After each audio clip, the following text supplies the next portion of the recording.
무더웠던 여름이 어느새 물러가고 있죠. 올 여름도 참 많이 더웠습니다. 더웠던 만큼이나 가을도 상당히 빨리 찾아오고 있죠. 추석이 어느 때보다 한 2, 3주 빠른 것 같습니다. 그래서 확실히 계절은 속이지 못하는 것 같습니다. 한순간에 더위에서 선선하게 확 변하고 있는 그 날씨를 저와 여러분들은 경험을 하고 있습니다. 지난 여름에 여러분 어떻게 좀 건강하게 좀 평안히 잘 지내셨습니까? 아마 많은 행사들, 또 기관에 속하신 분들, 또 봉사 여전히 많이 있으셨죠? 각 부서들, 교회학교, 청년부 부서, 수련회, 해외 선교 이런 것들로 상당히 바쁘게 보내셨으리라 믿습니다. 저 또한 이제 해외 선교를 맡으면서 이 모양 저 모양으로 참 감사하게 다양한 사역을 경험을 할 수가 있었습니다. 올해 7월에 네팔에 선교를 다녀왔고 8월에는 직접 가진 않았지만 일본 선교격인 한일 선교 대회를 준비를 하였습니다. 이 선교를 진행하면서 이제 그 다음에 제가 말씀을 전할 차례가 있을 때에 함께 은혜를 나누고 싶었고, 제가 생각하는 선교적 삶을 권면을 하고자 하는데 이 두 나라를 어떻게 조합을 할까 하다가 네팔어와 일본어를 섞기로 하였습니다. 그래서 오늘 설교 제목을 나마스테 카쿠레 키리스탄이라고 정하였습니다. 나마스테는 네팔 인사죠. 안녕하세요, 이런 뜻이 되겠습니다. 카쿠레 키리스탄은 일본어입니다. 이제 키리스탄은 그리스도인, 크리스찬. 이 키리스탄은 그리스도인 일본인식으로 발음으로 표현을 한 겁니다. 그러니까 일본의 영어 발음은 우리나라처럼 있는 게 아니라, 그래서 맥도날드를 마크도나르도 이런 식으로 하는 이 카타카나를 써서 그들의 언어식으로 쓰는 영어 표현법이 있습니다. 그들에게는 영어 표현이 아니라 일본어인 거죠. 그래서 크리스찬이 영어로는 크리스찬이지만 크리스찬이 일본어로는 키리스탄입니다. 그러니까 우리나라는 기독교인이라고 아예 한문식으로 표시를 하는데, 아예 외래어를 처음으로 들여온 그 일본은 이런 식으로 표현을 하게 됩니다. 그래서 크리스천이라는 뜻이 되겠죠. 이 앞에 카쿠레라는 뜻은 숨어 있다라는 뜻입니다. 잠복해 있는, 이 정도의 뜻이 있습니다. 그래서 카쿠레 키리스탄 하면은 숨어 있는 혹은 잠복해 있는 잠복 크리스찬이라는 뜻이 될 수가 있습니다. 여러분 자주 쓰는 물건을 보통 잘 보이는 데다 놓죠. 설탕이나 소금, 가위, 국자, 서랍에 꽁꽁 감추지 않습니다. 가장 잘 보이는 곳에 놓습니다. 그래야만 쓰임을 받기 때문이죠. 접하기 쉽다고 해서, 또한 흔하다고 해서 중요하지 않는 건 또 아닙니다.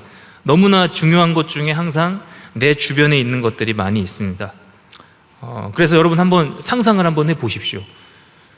일상 속에 지금까지 나에게 부딪혔던, 내가 경험했던 내 주변에 있는 것들이 이제 더 이상 평범하지 않는다고 한번 생각을 해보시기 바랍니다. 소금을 찾으려고 했는데 소금이 없어요. 이제 설탕 쳐야 되는데 설탕이 없고, 국자로 국을 젓어야 되는데 없습니다. 가위가 없어서 못 잘라요. 너무나 평범한데 이걸 못해요. 여러분 생각을 해보세요. 여러분 어떨 것 같습니까? 제가 이제 운전병으로 입대를 하여서 이제 논산에서 전반기 기초 군사훈련을 받고, 이제 운전 교육을 약 4주에서 5주 대구 경산에 있는 무열대에서 이제 거기서 또 이제 약 한 6주 정도, 5주 정도를 이제 후반기 교육을 받았습니다. 이 권한이 상당히 그때 중요하다라는 걸 느꼈는데, 제가 그때 처음 들어보는 권한이 있습니다. 그것이 바로 자판기 이용권. 이 자판기 이용권은 처음 몇 주 동안 이용을 하지 못합니다. 이용하다 적발되면 2인 1조로 얼차려를 한 손씩 어깨 동무를 하고 이렇게 100번씩 하는데, 넘어지면 또다시 하고 또다시 하고, 그 자판기가 너무나 먹고 싶어서 걸립니다. 그렇게 걸리더라도 몰래 하는 훈련생들이 있는데 그만큼 유혹이 많이 있었다는 거죠. 그래서 이 자판기 이용권을 이른바 이제 일본어를 이왕했으니까 이제 그곳에서는 혼또 혹은 이치방, 가장 으뜸이 되는 때, 나 이치방 때는 자판기를 이용할 거야, 딱 이런 뜻이 있어서 혼또라고 불리거나 혹은 이치방이라고 불리는 그 때가 있는데, 그때가 바로 그 운전교육대를 수료하기 일주일 전이에요. 그때는 이제 내 위로 선배가 빠집니다. 나 이제 이치방이야 딱 이러면서 이제 자판기로 당당하게 딱 가는 거죠. 예. 그게 뭐라고 이제 혼또나 이치방이 되면 이제 자판기 앞에 줄이 쫙 씁니다. 20분을 기다립니다. 그래서 200원 혹은 150원 넣고 믹스 커피를 뽑아 먹는 거예요. 일자로 쫙 줄 서가지고 먹습니다. 이제 내 밑에 들어온 그 운전생들 있지 않습니까? 그러면 이제 폼을 잡고 맛있게 커피를 먹어주는 게 유일한 낙이었던 것들. 그것이 지금 기억이 나네요. 살다 보니까 참 평범한 것들이 이제 외부의 압력으로 인해서 이제 더 이상 평범하다 못해서 그 평범한 게 너무나 귀한 거예요. 평소에 부딪힌 것들, 무심코 지나갔던 것들, 그것이 너무나 귀하게 여겨지는 그 순간이 있더라는 거죠. 여러분, 오늘 이 본문을 살펴보면 예수님께서 등불에 대해서 가르침을 주십니다. 이 등불이 나오는데 등불의 역할은 항상 어두움을 밝혀주는 거죠. 우리 주변에 항상 있습니다. 이 등불이 어두울 때 굉장히 필요하지 않습니까? 그런데 막상 등불을 켜면 이제 그때부터는 흔한 거예요. 있는지 모르고 마치 지금 이 형광등 이런 불빛이 평범하잖아요. 비춰주는 게 이것처럼 존재 자체를 잊을 때가 언젠가는 있다라는 것이죠. 등불이 항상 잘 비춰야 되기 때문에 항상 잘 보이는 곳에 놓여야 합니다. 누구에게나 비춰줘야 되기 때문에 약간 높이가 있는 그 등잔대, 그 받침에다가 등경대 위에다가 살짝 얹어줘야 등불의 역할을 잘 하는 것입니다. 만약에 평상 아래에 있다면 그 등불이 그 역할을 잘 하지 못하겠죠. 그리고 그 불을 만약에 어떠한 그릇이나 보자기로 감추었다고 생각을 해 보십시오. 그러면 기능을 상실합니다. 금세 암흑이 될 거죠. 그래서 등불은 항상 보이는 곳에 놓아야만 합니다. 그런데 예수님께서 이 등불 교훈을 하시면서 한 가지 더 언급을 하셨는데 이런 말씀을 하시죠. 숨은 것이 장차 드러나지 아니할 것이 없다, 이런 말씀을 하십니다. 그리고 감추인 것이 장차 알려지고 또 나타나지 않을 것이 없다라고도 덧붙이십니다. 이 말은 뭐냐면 아무리 이 등불을 그릇에다가 감추고 평상 아래에 놓는다 하더라도 등불은 그 자체가 등불이라는 거예요. 그 어떠한 속성이 변하거나 뭐 등불이 갑자기 물이 되거나 변질되는 것이 절대 아니라는 것이죠. 그래서 이 등불은 항상 등불로 남을 것이고, 만약에 이 등불이 감추어진다 하더라도 또한 어떤 것에 의해서 덮여진다 하더라도 결국은 드러나고 나타나게 된다라는 것이죠. 결론적으로 이 등불이라는 것은 하나님의 말씀입니다. 그리고 예수님 자신을 가리키는 것입니다. 등불이 항상 보여야 한다는 곳에 있어야 된다는 것은 이 예수님의 말씀이, 이 하나님의 말씀이 어디서든 전해질 수 있도록, 그 하나님의 진리의 말씀이 항상 퍼질 수 있도록 우리 그리스도인들이 힘써 지키고 전파해야 한다는 것을 의미합니다. 등불을 그릇으로 덮거나 평상 아래에 둔다는 것은 예수님께서 복음을 전파하시는 그 사역이 일부 반대에 의해서, 그러한 사람들에 의해서 일시적으로 중단되거나 어려움이 있을 수도 있다는 것을 의미합니다. 당시에 바리새인, 서기관, 이들의 의심과 비판과 멸시를 마주하고 크나큰 도전이 여전히 도사리고 있었던 것이죠. 예수님께서 제자들에게 하신 말씀의 요지는 이렇습니다. 하나님의 말씀이 공개적으로 선포되어져야 합니다. 당당하게 전파되어야 함이 마땅합니다. 하지만 만약에 그렇지 못한다 할지라도, 이를테면 복음을 전파하는 자들을 핍박을 하거나 복음을 가로막는 일이 생긴다 하더라도 그 복음 자체가 소멸되는 것이 아니라 언젠가는 드러나고, 그러한 일들로 인해서 복음이 가로막히는 일은 절대로 없을 거라는 취지입니다. 아무리 장애가 있고 가로막는다 하더라도 복음은 전파되리라. 이것이 예수님의 교훈이었습니다. 복음을 가로막는 자들은 복음을 감추기 위해서 애쓸 것입니다.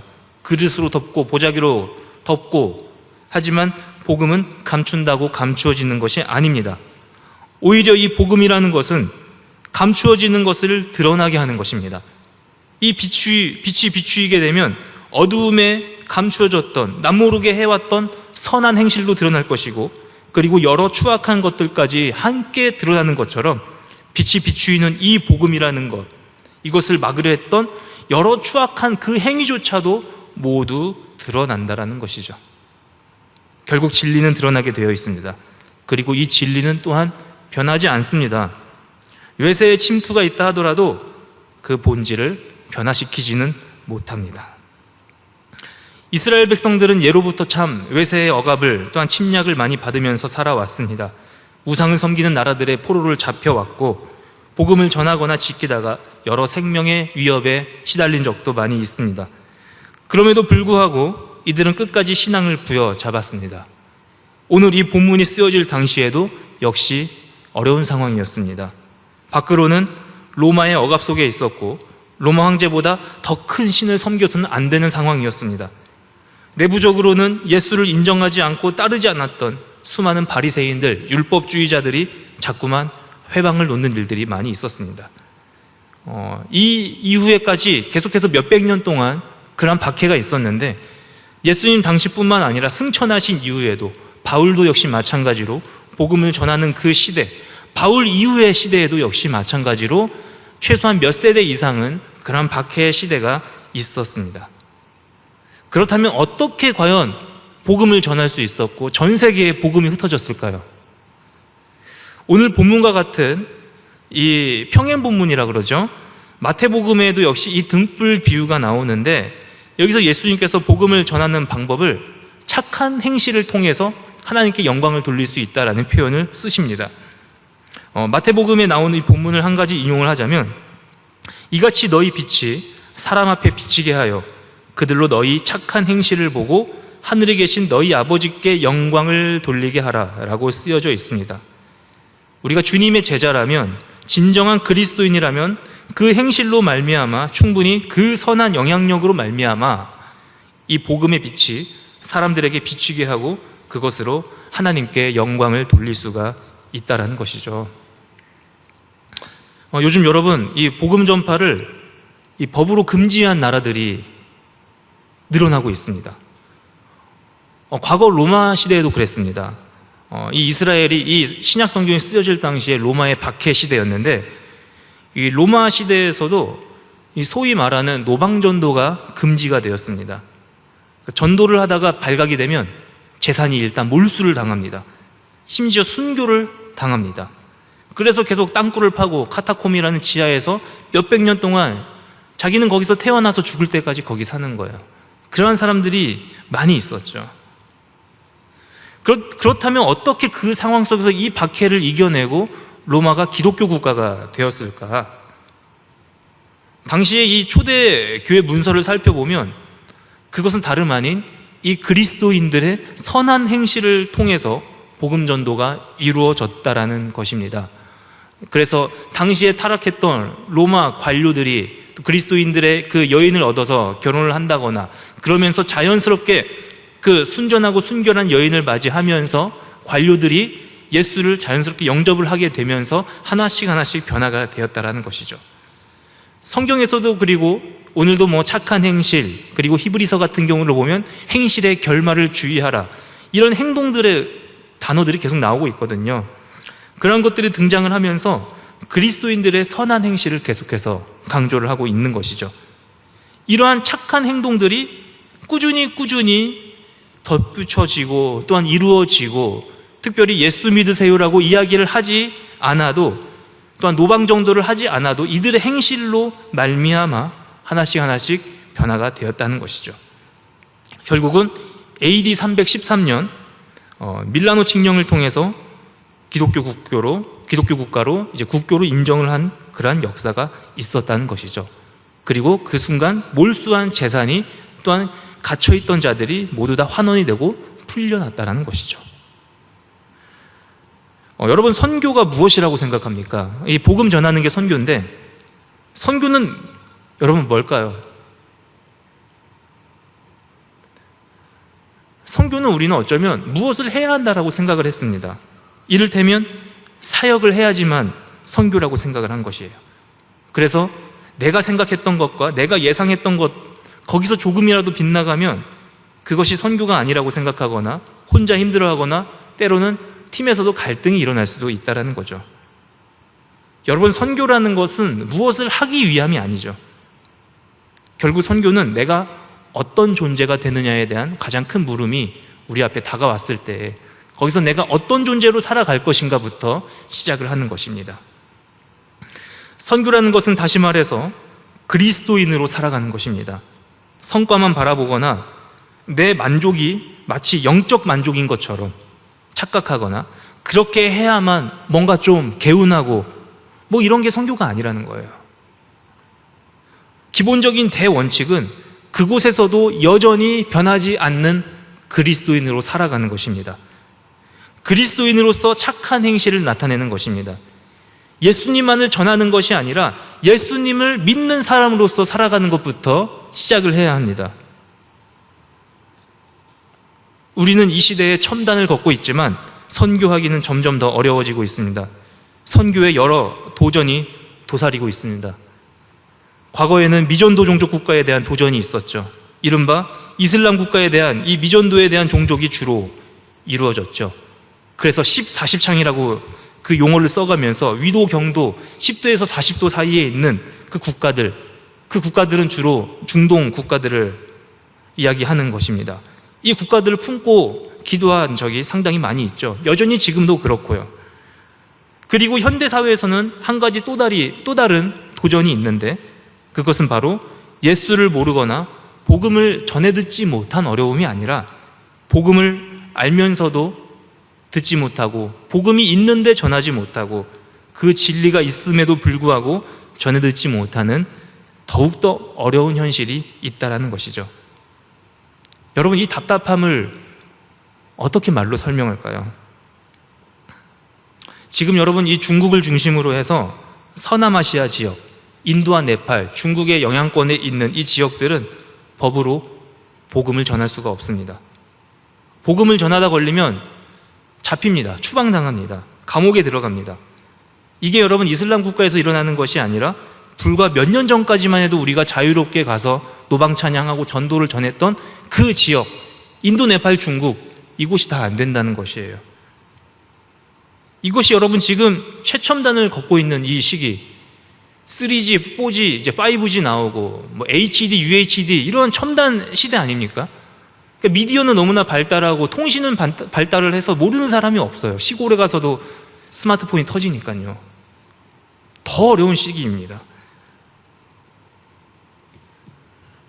우리가 지금 도전해 있는 직면한 이 과제는 과거에나 뭐 듣던 그 복음에 대한 금지, 예전 이 시대 때는 이러한 순교를 당하고 그래서 어려웠어, 그러한 것들이 여전히 지금도 존재한다는 거예요.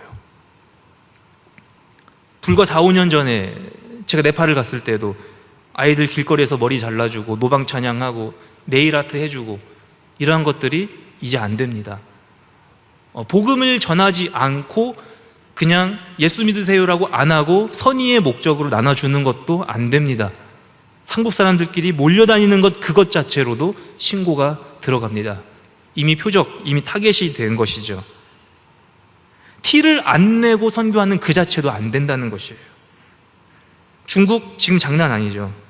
작년에도 참 많이 힘들었다고 하는데 올해는 더 장난이 아닙니다. 10가정 중에 8가정이 추방되는 상황입니다. 이게 21세기 최첨단을 겪고 있는 지금의 선교의 도전입니다. 그렇다면 여러분, 이 상황 속에서 조금 전 제가 말씀드렸던 것을 다시 한번 생각해 보시기 바랍니다. 선교를 하러 갔는데 선교를 못하는 거예요. 이제 파송받아 갔는데 못하는 거예요, 선교를. 그럼 다시 돌아와야 됩니까? 그들에게 예수를 전하고 복음을 전하고 진리를 가르쳐야 하는데 이 제자훈련하러 갔는데 그러지 못하는 거예요. 어떻게 해야 될까요? 어차피 안 되는 것 어떡하냐? 어떻게 할 겁니까, 여러분?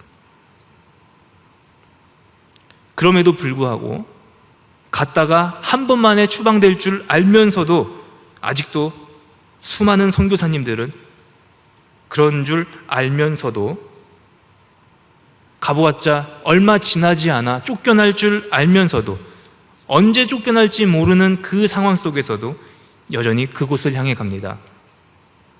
왜입니까? 하나님께서 보내신 선교사들이니까 그렇습니다. 이유나 목적이 아닙니다. 부르심 그 자체, 존재 그 자체입니다.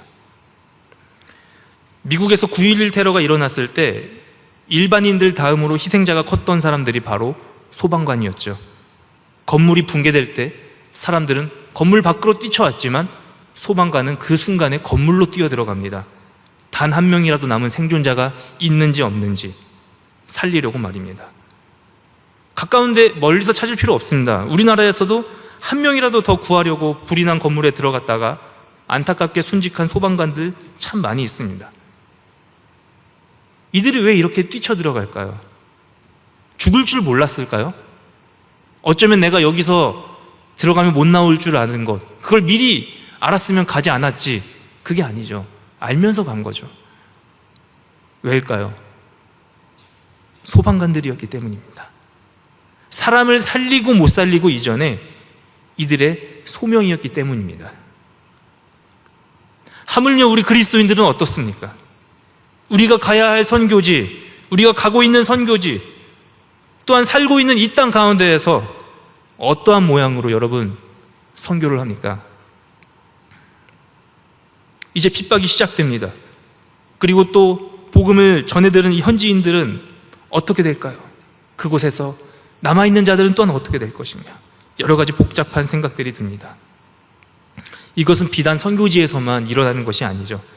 우리가 살고 있는 지금 이 시대야말로 당면에 있는 진정한 선교지입니다. 복음을 전하기 쉬운 상황도 아니고 받아들이기 힘든 것도 아니고 비난받을 것을 감수해야만 하는 이러한 어려움들이 아니라 우리가 살고 있는 시대상 자체가 바로 어려움의 연속이라고 할 수가 있습니다. 그렇다면 그리스도인의 소명이 무엇일까? 그것은 다른 것이 아닙니다. 바로 그리스도인답게 살아가는 것이죠. 그리스도인다운 것은 결국 예수님을 닮아가는 것입니다. 우리는 예수님의 삶을 오해할 수도 있습니다. 예수님의 단면적인 모습만 보길 원하죠. 예수님께서 5,000명 먹이신 게 멋있어 보입니다. 병자 낫게 하시는 것들, 무엇인가 신적인 인간을 초월한 그 사역들, 왠지 간증거리가 일어날 것 같고 역사가 일어날 것 같은 그 느낌들, 왠지 선교지에 가서도 이런 것들이 좀 일어났으면 좋겠는 것들, 이런 것들로 오해를 합니다. 하지만 현실은 많이 다릅니다. 이러한 모습들을 보고 우리도 꼭 그러한 일들을 해야겠다고 해서 그러한 것이 선교라고 생각을 합니다. 이게 진정한 사역이지 라고 생각도 합니다. 사실 예수님은 이러한 일들보다 사람들과 가까이 하는 것들, 이러한 일시적인 현상들보다는 더불어 살아가는 것에 더 관심이 많으셨습니다.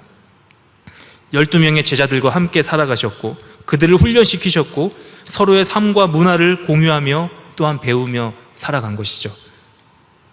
수많은 도전과 난관들이 있을 때에도 불구하고 하나둘씩 견디어 나아가면서 가장 사람답게 이 땅에 사셨죠. 예수님의 성육신이라는 것은 결국 가장 사람답게, 그리고 가장 밑바닥이 무엇인지 몸소 실천하신 것이었습니다. 저는 이 선교에 있어서 존재 그 자체로서의 선교가 너무 중요하다라고 생각을 해왔습니다. 그래서 이제 선교에도 여러 용어가 있는데 보통 교회에서 가는 일주일에서 일주일은 단기 선교가 아닙니다. 단기 선교는 최소한 이제 2년 이상, 3년, 그 사이가 단기 선교고 1주에서 2주는 이제 선교지 탐방 정도의 용어가 적합합니다. 1, 2주의 초단기 선교지 탐방에 있어서 그 존재로서의 선교를 가장 잘 실천할 수 있는 나라가 하나를 꼽으라 그러면 저는 네팔을 꼽고 싶습니다. 네팔에서 참 여러 사역들 저희 교회가 진행을 하죠. 학교 사역이 있고, 또 학교는 상시적으로 운영을 하는 거고요. 또 초단기 또 선교지 탐방을 가서는 의료 사역들, 또한 마가의 집이라고 불리는 곳에서 주일에 예배 드리는 사역이 있습니다. 이러한 것들 항상 우리 단기팀들이 가면은 잘 소화를 해왔고 또 이렇게 많은 은혜도 받고 그럽니다. 그런데 이제 저는 또 네팔에 가면 빼놓을 수 없는 것이 있습니다. 그 나라를 가면 그 나라를 배워야 하고 그 나라 사람들처럼 사는 것이 굉장히 중요하고 그 나라에 있는 가장 큰 특징을 소화를 해야 하는 게 너무나 중요한데, 네팔에서의 가장 큰 특징은 산입니다. 산이 있어요. 네팔에는. 우리나라에도 있습니다. 네팔에는 큰 산이 있습니다. 그래서 이 사역들 가운데 이제 빼놓을 수 없는 사역이 있는데, 그것이 바로 트레킹입니다. 트레킹. 여러분 트레킹 해보셨습니까? 해보셔야 됩니다. 여러분 산보와 다릅니다. 네팔 가셔야 됩니다. 이 존재로서의 사역을 경험하시려면 네팔 트레킹 가야 돼요. 진짜 거기서 내려놓음이 무엇인지를 경험을 하게 됩니다. 이번 팀에서도 역시 마찬가지고, 사람이 이러다 죽기도 하고 이렇게 해서 살았구나, 그 생사의 갈림길이 정말 있습니다.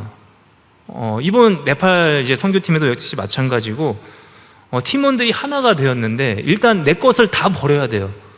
내 거를 다 내려놓아야 되고, 내가 자신 없어 하는 것들, 또 나의 이기적인 것들, 나의 교만한 것들, 그거를 다 내려놓아야만 가능한 거고, 트레킹을 가면 다 내려놓게 됩니다.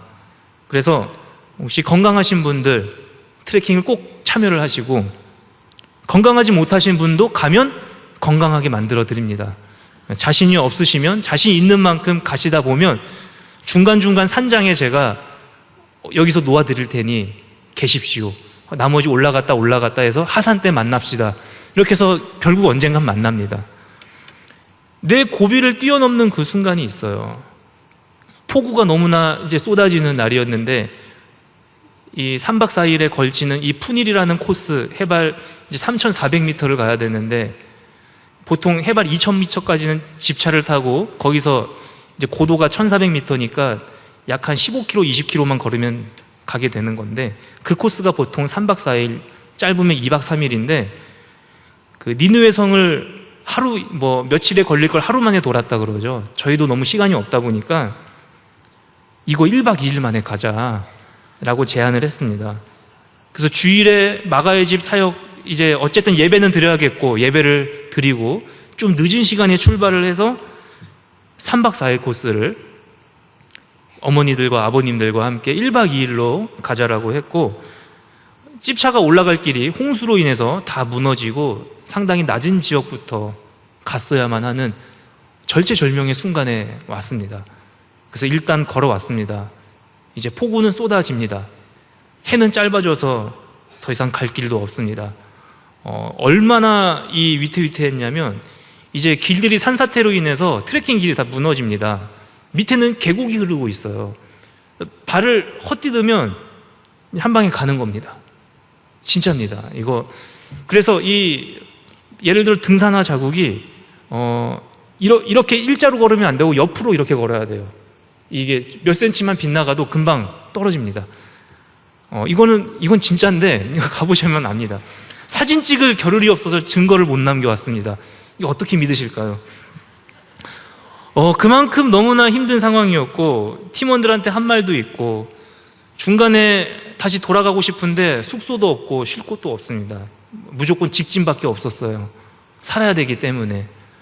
그래서 10명의 팀이 갔는데 총 3군데의 숙소로 나뉘어서 자게 됩니다. 로켓 3단 분리처럼 하나씩 버리고 저는 정상에 갔습니다.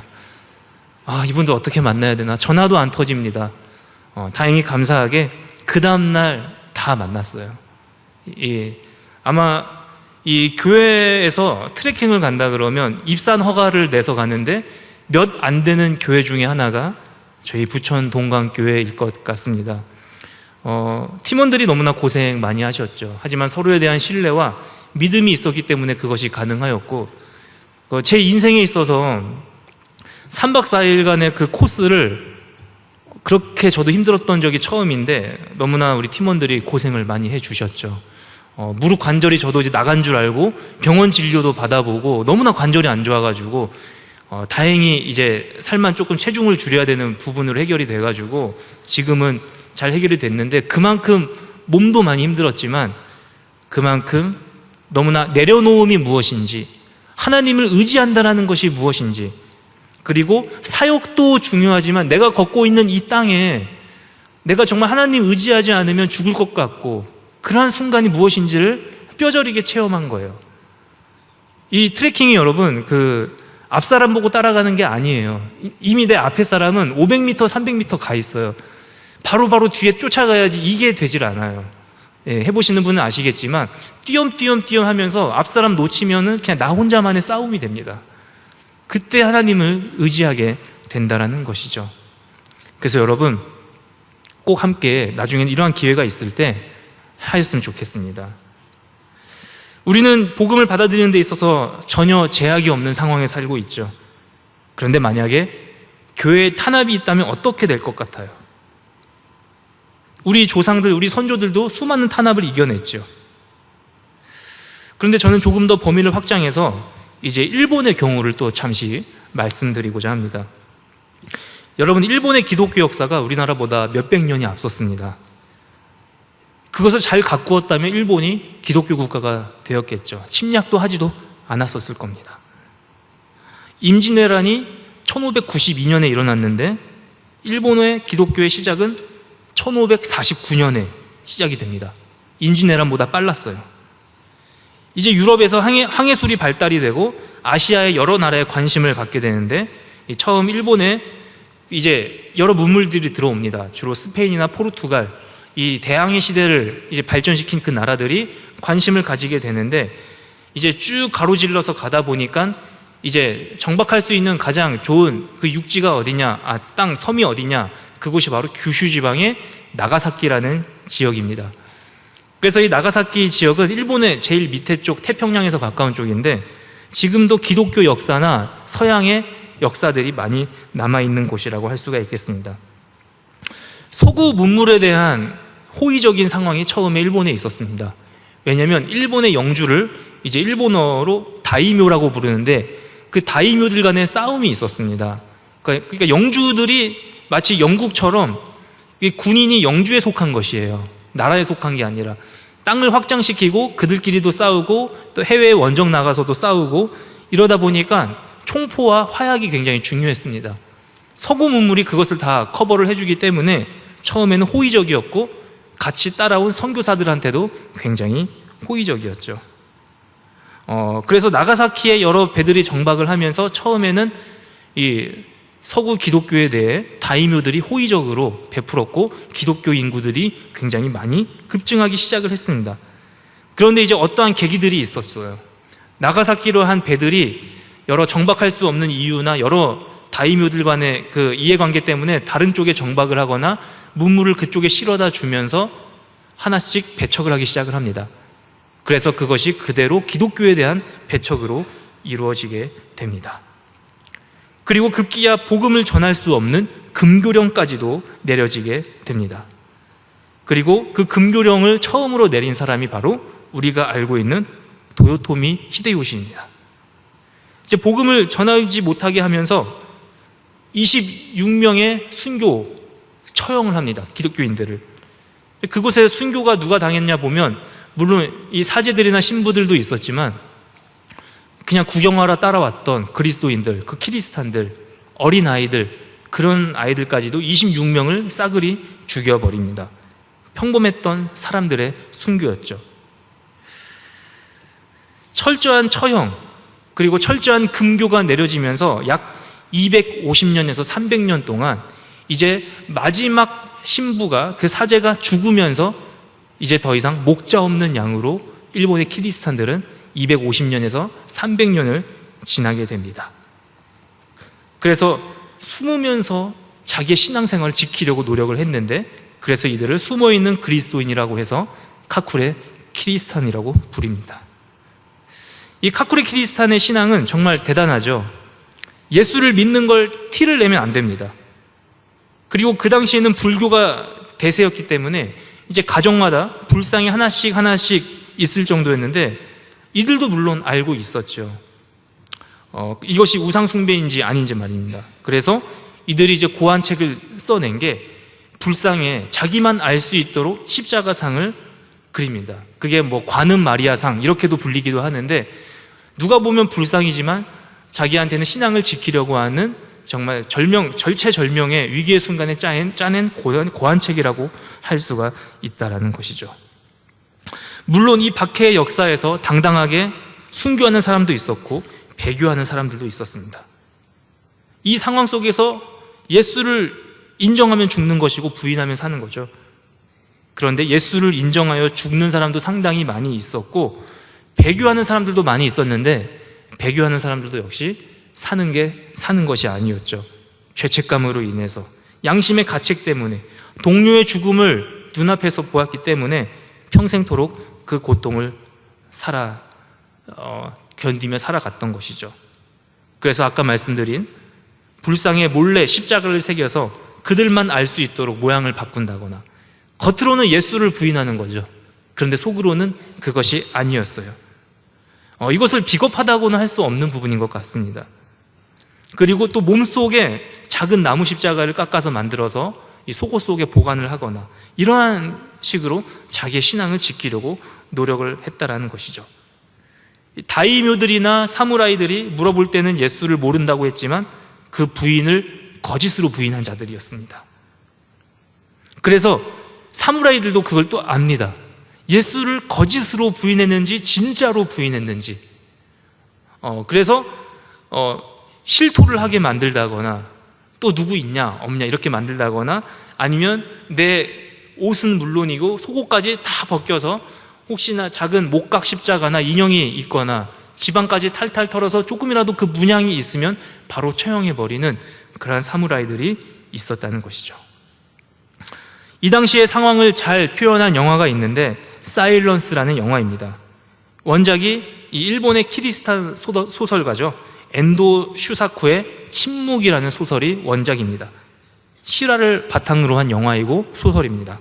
그 중에 한 대목을 제가 마지막으로 설명을 해드리고자 합니다. 선교사들이 일본에 선교하러 가면 자꾸 죽는 일이 생겼어요. 순교를 하죠. 죽은 선교사를 대신해서 그 다음 선교사가, 서양의 선교사가 이제는 가야 했습니다. 너무나 부담됐죠. 죽으러 가는 거 뻔히 아는데. 그래서 이제 일본에 도착을 하는데 계속해서 사람들이 순교를 당합니다. 이제 서양 선교사들을 바로 죽이지는 않고 믿었던 발각된 키리스탄을 계속 죽이는 거예요. 사무라이가 제안을 하죠. 예수님의 성화를 가져와서 여기에 침을 밟고 지나가면 너뿐만이 아니라 나머지 키리스탄들을 다 살려주겠다. 처음에 다 거절을 합니다. 이 신앙의 양심 때문에. 그리고 내가 이 예수의 사제인데 이러면 안 되지, 이러면서 말입니다. 내가 만약에 배교하다가, 이 사제가 배교하다가 그 사실을 알면 상심이 얼마나 클까, 이러한 생각들도 물론 있었습니다. 이러한 것들이 계속해서 반복이 됩니다. 나 때문에 키리스탄들이 계속해서 죽게 되는 겁니다. 그리고 어느 날 이제 예수님의 음성이 들려오죠. 예수님께서 이 서양의 선교사한테 얘야, 내 얼굴을 밟고 지나가라. 내 얼굴에 침을 뱉어라. 이러한 음성이 들립니다. 네가 그렇게 함으로 말미암아 수많은 일본의 키리스탄들을 살려라 라는 음성을 듣게 됩니다. 그리고 고민 끝에 이 서양 선교사는 사무라이를 찾아가죠. 그리고 그 앞에서 예수님의 성화에 침을 밟고 지나갑니다. 그 뒤로 이제 한 번 침 뱉고 끝난 것이 아니라 완전한 배교로 돌아섭니다. 그래야만 살 수가 있었기 때문이죠. 이 선교사는 계속해서 예수를 부인을 하고, 심지어 포르투갈에 있는 상선이 오면 그곳에 성경책이 있는지 없는지, 기독교 물품이 있는지 없는지 감시를 하는 그 역할까지도 하게 됩니다. 일본인 아내를 얻게 되고 일본에 정착하여서 평안히 살게 되었고 불교로 개종을 하게 되었습니다. 그리고 이제 이 선교사는 노쇠하여서 죽게 됩니다.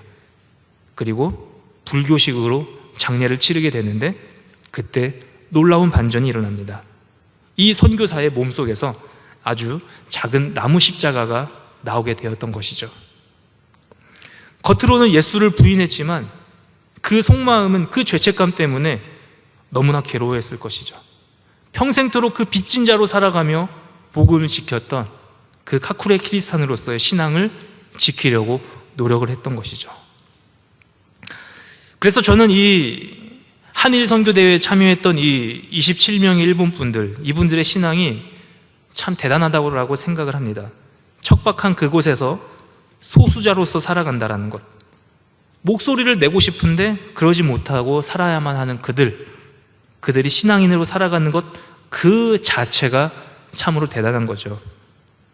한국 교회에 대해서 알고 싶어하고 배우고자 하고 부흥과 기도의 비결을 알고 싶어하는 그들의 마음이 저에게 크게 인상 깊게 다가왔습니다. 여러분, 선교라는 것, 사역이라는 것, 우리가 주의 일을 감당한다라는 것, 그것이 무엇일까요? 여러분, 선교는 어떠한 도구나 수단이 아닙니다. 물론 선교가 목적일 수도 있습니다. 하지만 선교를 하기 위해서 무엇을 내려놓고 무엇을 포기하고 또 선교를 하면 되니까, 선교를 하러 왔으니까 내가 이거 하러 왔지, 그래서 우리는 조금 더 편한 어떠한 교통수단이나 편한 과정들, 어쨌든 내가 이것을 하러 왔으니까, 이러한 식으로 합리화를 시키는 것들이 많이 있다라는 것이죠. 그래서 이건 하고 저건 안 하고, 이러한 것이 선교는 아니라는 것이죠. 선교는 그 자체입니다. 삶 그 자체로서 선교의 사명을 감당할 수 있어야 합니다. 굳이 20시간이 넘어서 아프리카를 가고 10시간 가까이 걸려서 네팔을 가고, 그러한 것들이 가서 하는 것이 아니라 이미 그 과정부터 시작이 된다는 것이죠. 바울이 로마에 가기 위해서 배가 몇 번이나 파손되었는지 한번 상상을 해보십시오. 심지어 로마에서는 복음 못 전하고 체포돼서 사형당하죠. 이것이 바울의 삶이었죠. 그 모든 여정이 선교라는 것을 그 또한 잘 알고 있었던 것이죠. 우리가 이 예수님의 삶, 성육신의 삶, 그것을 살펴본다면 그것은 철저하게 내려놓았던 것입니다. 하나님의 권위를 내려놓고 참 사람이 되셨고, 이 땅 가운데서 우리와 함께 하시고 십자가를 짊어진 그 내려놓음, 그렇기 때문에 이 땅에서의 예수님의 선교는 온 인류에게 퍼질 수가 있었던 것입니다. 우리 사랑하는 동강교회 성도 여러분, 그리스도인들이라면 누구나 이 선교의 사명을 가지고 있습니다. 따라서 여러분 모두가 선교에 참여를 해야 합니다. 하지만 내가 할 수 있는 것은 아무것도 없음을 또한 고백하시기 바랍니다. 그리하여서 여러분이 지금 몸담고 있는 이 자체, 여러분이 호흡하고 있는 살아있는 이 자체, 그 자체가 선교가 될 수 있도록 항상 노력하시기 바랍니다.